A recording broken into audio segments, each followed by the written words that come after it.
tuần trùm cho cán đồn ấy khom lệ đồn na hay bol chỉ sang sang anh nhá chuan hay dòng trả tên mình đồn xiêm sa camo hay tàu té arsa té bal bay té ni hi cán đồn ấy tổ himo hay vok sa té hay ngawi cán cho đồ hậu hay ngawi cán ấy đồn mo ấy tuổi đàn tuổi mấy gì cho hậu cho cán ấy khom lệ đồn na thì hay cán cho mấy đứa các thì là mà cán cà rốt thì là phép to chuan cán bên chân động nói đồn nằm bên nào sẽ thèm đồn nha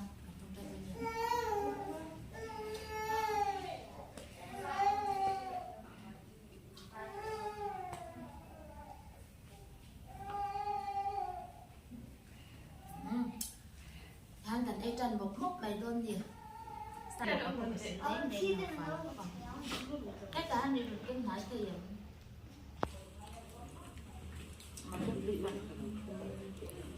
đây giờ lúa sửa con mèo ổn anh trong chỉ có con mơ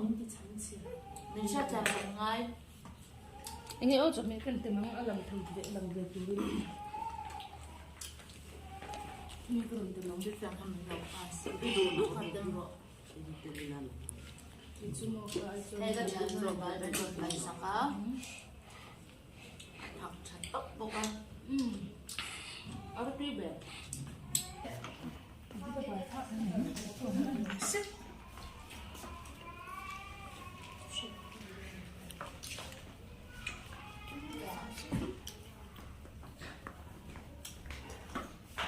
mục băng băng lại đang ăn lâu mai lâu rồi gì ha lại tính cho hi cần ai không chuyện nên chúng ta thì ta ngắt tiếng phơi cần ai không chuyện nên mua ăn nuam thay lúc đó chuan cần pha thì cần ôm bùi hậu hi mà cần sơn lúc đó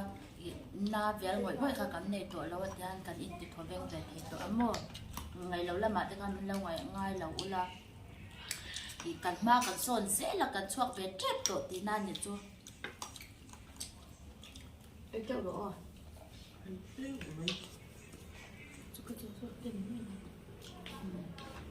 à đừng đảm đang ngăn ấy nó cũng nước mấy tuổi rồi hắn nào nhá rốt chụp về tóc mấy rồi rốt ra hay làm gì vậy là chắc phải có bác sĩ do khoảng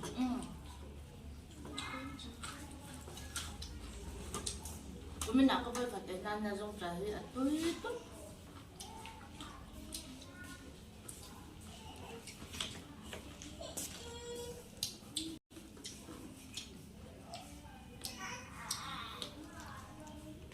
để tươi ra bụng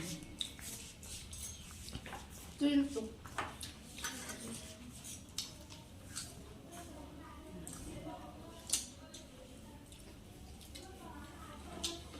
nào từ nồi này con thổ sắc từ hiện ngày chỉ nó mòn ấy làm độ lại không hề lên chuyện gì hả chuyện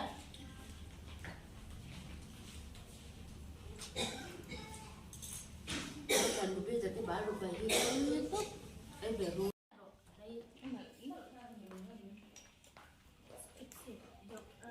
thì hát đường em thì giống như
môi bông còn hai school về ngắm mi khá mình luôn xem sạc lẽ mua chuan voi tắm mình luôn xem sạc đó chuan ruang khá mình luôn về chín to cái thím cuối tết riêng mẹ tối tết mình luôn về chín lắm mua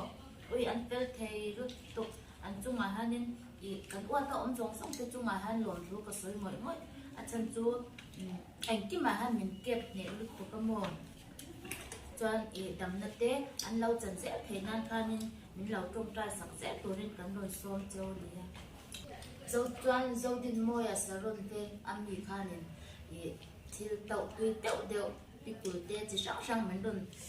cái sặc về chín tôi có mua ăn đi ra là quan tôi cần ấy cứ thấy tôi có cần ấy phao lâu tắm tập khi tầm tôi in cái nó mất trong nhà nên có đồng xung nhà cầm cái giọt trắng cần ấy về nói tốn nhận cho thì cái thao cút cũng tốn mấy cái mặt của mua Ôi trời, anh người tôi trả tiền ha.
bye bye rất là